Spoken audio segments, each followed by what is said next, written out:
Human rights is, geez, that's a good question. Human rights. Well, that's a tough one. Wow. I don't even know how to give that a definition. I would probably have to do a little bit of homework or something. Yeah, any right that I think just as a normal, human, any... The rights that humans have. Oh, that's a very large debate. Mezclar que mange ting. Tú le puedes preguntar a 20 personas y te van a dar 20 diferentes opiniones. Non saprei, una domanda complicatissima. Guess we just take them for granted that they're there, but we don't even consider what they are.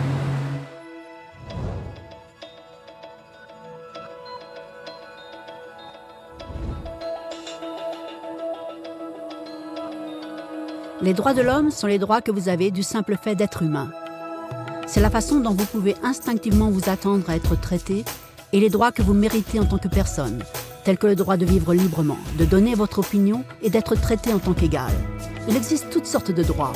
La plupart s'appliquent à un certain groupe. Mais seuls les droits de l'homme s'appliquent absolument à tous et partout. C'est-à-dire aux enfants, personnes âgées, pauvres, basketteurs et boueurs, rappeurs, enseignants, africains, indiens, albanais, chrétiens, musulmans, juifs, athées, votre mère, votre père et votre voisin de palier, et vous-même. Tous ont les mêmes droits. En d'autres mots, ils sont universels. Mais la question est de savoir, que sont-ils?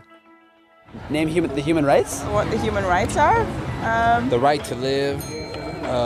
Equality between all peoples. Right to religion, the right to... Is there supposed to be a list somewhere I should be aware of? D'après les Nations Unies, on en compte 30. Ils sont le plus souvent présentés en bloc sous la dénomination « les droits de l'homme ». Ils figurent tous dans la Déclaration universelle des droits de l'homme, laquelle est le document international de référence sur le sujet.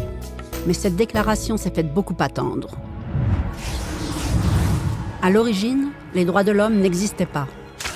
Au sein d'un bon groupe, vous étiez en sécurité. Sans un tel groupe, vous ne l'étiez pas.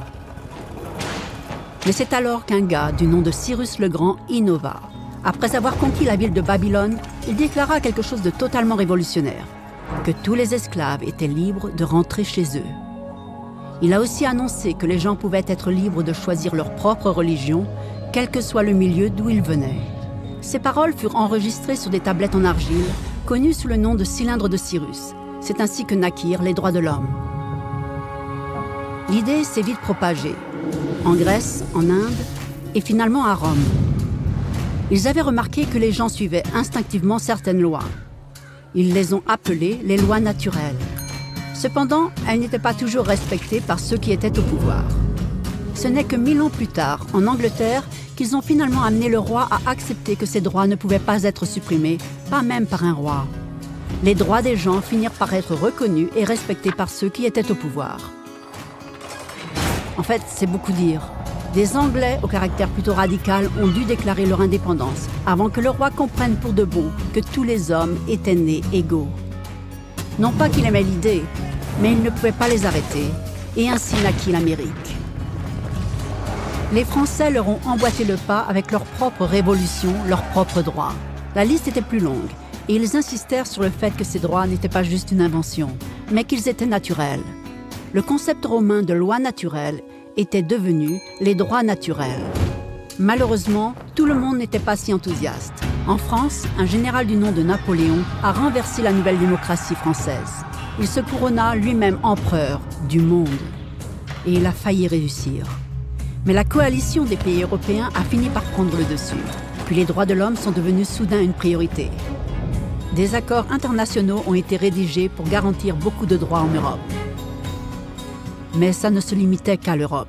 Ces droits ne semblaient pas légitimes dans d'autres parties du monde qui étaient envahies, conquises et brûlées pour développer les vastes empires de l'Europe. C'est alors qu'un jeune homme de loi de l'Inde décida de protester. Il s'appelait Mahatma Gandhi. Et malgré la violence, il insista pour que tous les peuples de la Terre aient des droits, et pas seulement en Europe. Même les Européens ont fini par être d'accord. Mais ça n'allait pas être aussi facile que cela.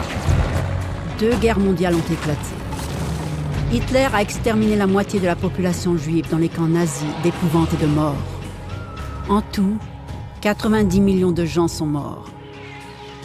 Les droits de l'homme n'avaient jamais tant frôlé l'extinction. Et jamais le monde n'avait eu autant besoin d'un revirement. C'est ainsi que les nations de la Terre ont formé une alliance, les Nations Unies. Leur but premier était de réaffirmer la confiance dans les droits fondamentaux des hommes, dans la dignité et dans la valeur de la personne humaine. Mais qu'étaient ces droits de l'homme? Les proclamations de Cyrus? Les lois naturelles de Rome? Les déclarations de la France? Chacun semblait avoir une idée légèrement différente de ce que les droits de l'homme devraient être. Mais sous la supervision d'Eleanor Roosevelt, tous se sont enfin mis d'accord sur un ensemble de droits pour tous. La Déclaration universelle des droits de l'homme. Le concept des droits naturels en France s'est transformé en droits de l'homme. Donc pour résumer, au début, seuls quelques privilégiés avaient des droits. Puis un jour, un gars s'est dit que d'autres devraient en avoir aussi, ce qui était génial. Sauf que tout le monde n'était pas d'accord. Et c'est au prix de luttes et de guerres au cours de plusieurs millénaires que chacun finit par accepter que les droits de l'homme devraient s'appliquer à tous. Depuis lors, les gens ont vécu des jours heureux. Sauf qu'il y a un léger problème. Si les gens ont le droit de se nourrir et d'avoir un abri, comment se fait-il que 16 000 enfants meurent de faim chaque jour? Un toutes les 5 secondes. Si les gens ont droit à la liberté d'expression, comment se fait-il que beaucoup soient en prison à cause de leurs opinions? Si les gens ont droit à l'éducation, comment se fait-il que plus d'1 milliard d'adultes ne sachent pas lire? Si l'esclavage a été effectivement aboli, comment se fait-il qu'il existe encore 27 millions d'esclaves aujourd'hui, plus du double qu'en 1800? Le fait est que la Déclaration universelle des droits de l'homme n'avait pas pouvoir de loi lorsqu'elle a été signée. C'était facultatif. Et en dépit de bon nombre de documents, de conventions, de traités et de lois, ce n'est guère plus que des mots sur une page. La question est de savoir, qui va faire de ces mots une réalité?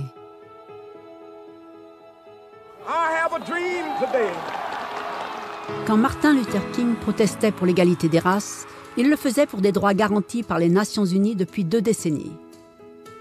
Et pourtant, il a dû protester. Quand Nelson Mandela défendait la justice sociale dans les années 90, son pays avait déjà accepté 40 ans plus tôt d'abolir la discrimination raciale. Et pourtant, il a dû combattre. Ceux qui luttent de nos jours contre la torture, la pauvreté, la discrimination, ne sont pas des géants ou des super-héros. Ce sont des gens, enfants, mères, pères, enseignants. Des individus libres de penser qui refusent de se taire, qui se rendent compte que les droits de l'homme ne sont pas une leçon d'histoire, ni des mots sur une page, ni des discours, ni des campagnes publicitaires ou commerciales. Ils sont les choix que vous faites chaque jour en tant qu'être humain. Ils sont la part de responsabilité que nous partageons tous, se respecter mutuellement, s'entraider et protéger ceux qui sont dans le besoin. Comme Eleanor Roosevelt l'a dit, où est-ce que les droits universels de l'homme commencent? Dans des endroits tout près de chez vous. Si près et si petits qu'on ne peut même pas les voir sur une carte. Et pourtant, ces endroits représentent le monde d'un individu, le quartier dans lequel il vit, son école ou son université, l'usine, la ferme ou le bureau. Ce sont des endroits où chaque homme, femme ou enfant aspire à une justice équitable, des chances équitables, une dignité équitable sans discrimination. C'est dans la mesure où ces droits seront vrais, près de chez soi, qu'ils pourront l'être partout ailleurs.